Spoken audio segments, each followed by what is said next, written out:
So we've learned lots of things today, but the most important takeaway for all of you, apart from hygiene being super important and allergen management being super important, is to remember that record keeping is fundamental to your food control plan, your templates, or your custom.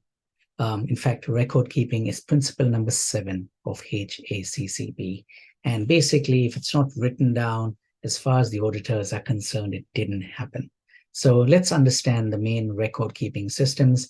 I'm about to go through a template food control plan, and I'll just go into some screen sharing as I bring this up on the screen. So here's an example of a template food control plan.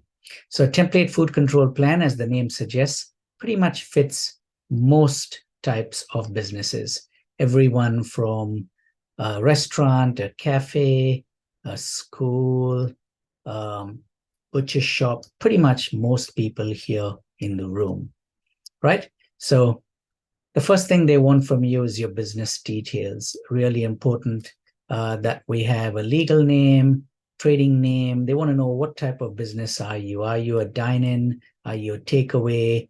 Are you a mobile food truck? What type of business are you? If you're a food business, you'll say obviously other, and you'll specify what type of business are you. The next thing they want from you is who's looking after the business day to day. If it's you, you'll put your name. If it's somebody else, you'll put their name and their details over here. Then moving through, the next thing they want from you is who are you registered with? Are you registered with MPI or are you registered with council? If you're registered with council, who's the contact person at the council? If you're registered with MPI, who is your verification agency and their contact details? MPI obviously used for national programs, selling food nationally, or other examples would include production kitchens and childcare centers. Councils generally checking cafes, restaurants, takeaways locally within council. Then, of course, they want a picture of your business, either a hand drawing or a photograph. We recommend, obviously, a photograph. That way you can get the full flow plan. They're looking for where the oven is, where the dishwasher is, all the different parts of your kitchen. So a photograph will tell that story quite nicely. They want to picture both inside and outside your business. Once again, a photograph. If your kitchen opens into an outdoor area, they're really keen that you're controlling any hazards from outside the business. So having a photograph of that would be quite important. Then the next thing they're going to ask you is about your water supply. If you've got council water supply, you'll have to have a plumber sign off that your water is fit for purpose. If any of you have got tank water or rainwater harvesting or a bore well, for example, you'll have to have testing on your water and just making sure that you've got a filter on your taps as well. Only applies if you don't have council water supply. And all that information is in the document I've just shared with you, either in the chat window or over your emails in the links or with your QR code. So the next couple of pages in pink are just a simple little checklist of the different types of records I've just been taking you through. Talks about how you can keep records. And I'm just going to go straight through to the main records. If any of you are working in a sushi shop or a doner kebab shop or sous vide, there's specific records for each of you that you will need to maintain. Let's move to the first record that all of you will need. So the first record all of you will need would be my approved suppliers. So here's an example of Cheesy Pete.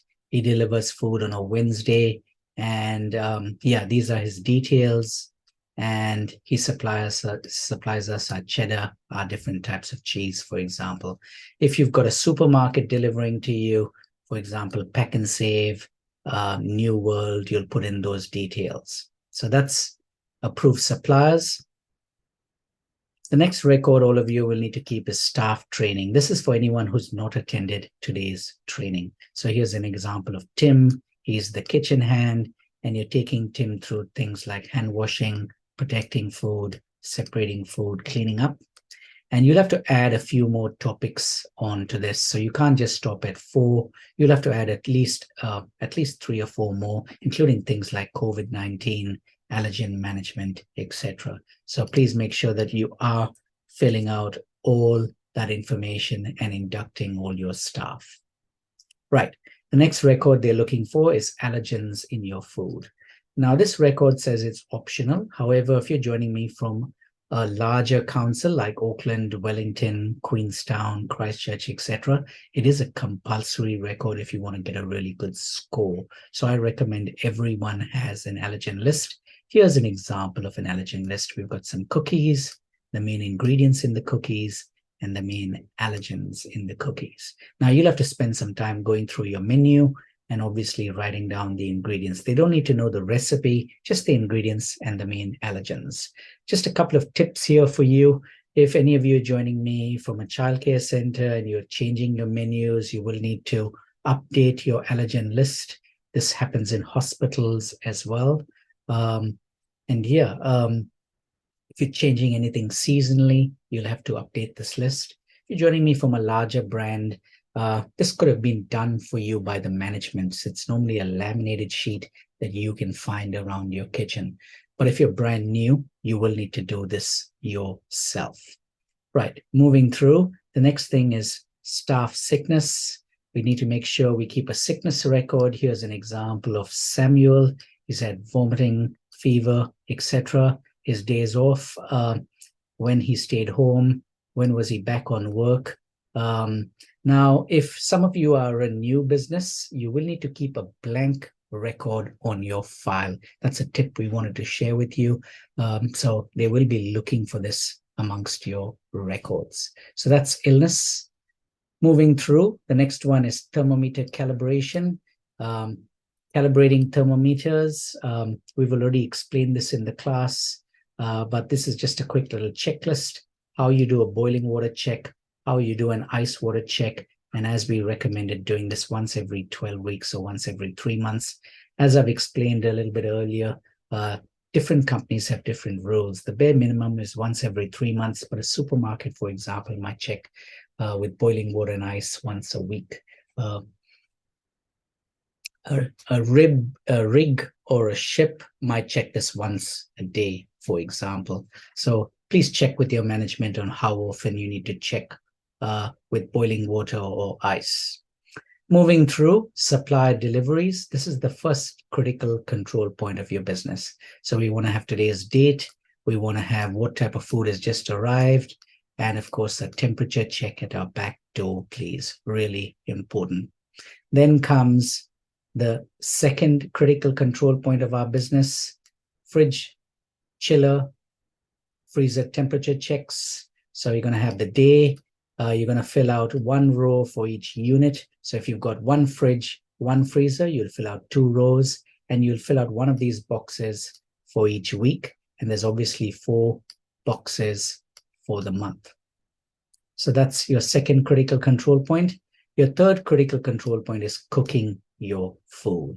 So you'll have today's date. What type of food are you cooking? We recommend a once a batch check, though some councils accept weekly checks. Councils accept 75 degrees. Our recommendation, obviously, today is 80 degrees for at least 15 seconds. So that's cooking temperatures, your third critical control point. And finally, this applies to a few of you here in the room. If you are doing bulk cooking and cooling down food, they do want you to keep a cooling down record. Here's an example of some steak pie filling that's being cooled down. It's being stored out in the kitchen for about an hour and a half. Our recommendation is not to exceed more than 2 hours.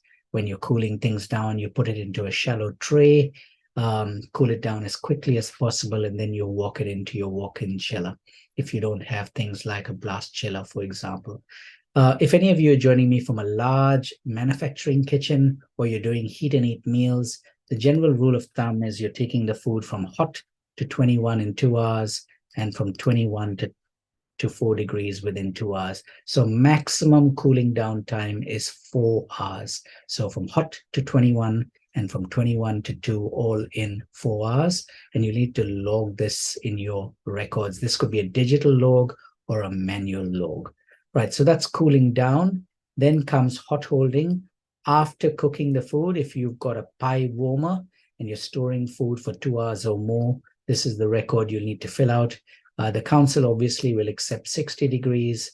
Our recommendation is obviously for 70 degrees. 70 degrees is also the standard in your local supermarket and your local rest home or hospital. So that's the reason for our recommendation. Moving through, if any of you are transporting food, so for example, the supplier sending you the food will need to send the food to you chilled. If you are supplying somebody else, you will need to provide the food chilled. And here's an example of a chilled temperature check when you're transporting food. Obviously, if you're not transporting food, you can ignore this record. Moving through, cleaning down, you've got to have 2 different types of records. The first is called a cleaning record. A cleaning record talks about what you clean, today's date, and obviously who is cleaning the kitchen. And the next type of record is called a cleaning plan. So you fill out a cleaning plan one time, and a cleaning plan is going to talk about how often you clean something and how you clean something. Moving through, the next record is called a maintenance record. The maintenance record talks about how often you're maintaining your equipment, and there's no prescription about how often. Our recommendation is to maintain equipment at least once a year. So here's an example of a fridge, an extractor fan, and then of course you'll have what's called a maintenance plan. A maintenance plan talks about how often you check something and who is coming to do your maintenance, and making sure you're keeping records. Grease traps can get quite smelly, for example. So this might be something you might check once in 6 months or once in 3 months, for example. Grease traps are not compulsory, so not everyone has them in their kitchens. Moving through, the next record is called when something goes wrong. We talked about the example with the fridge not working a little bit earlier, called the Sparky, and all the steps you've done to prevent the problem from reoccurring. So step number 1, immediately regain control. Step number 2, what did you do to fix the problem? And step number 3, what did you do to prevent things from happening again? And last but not least is customer complaints. We talked about customer Fred coming in. He had some mince and cheese pies. And how did you do the investigation? So going through all your records, informing local council, for example, and following up that customer complaint with customer Fred. Now, there's a little bit more learning for you all. None of this is in your assessments. There's some useful information about food allergens, about food labeling if you would like to read. If any of you are planning to start a business and sharing a commercial kitchen, here's some guidance for you. If any of you have plans to make a food stall or food promotion, there's a little bit of custom guidance for you here. Pest control, if this is a new topic for you. Prevention of cross-contamination, again, a little bit more reading for those of you who enjoy reading. Information on traceability. If you'll ever have to reopen your kitchen after a power failure, there's a useful checklist. If any of you are donating food to charity or to the local church or marae, what are the rules and what are the expectations? And finally, if any of you don't have council water supply, as I mentioned right at the start, what is the checklist of things that you do need to check for? All this information in this useful handout, which we've dropped into the chat window for today's training. So that pretty much summarizes all the records that you will need to keep.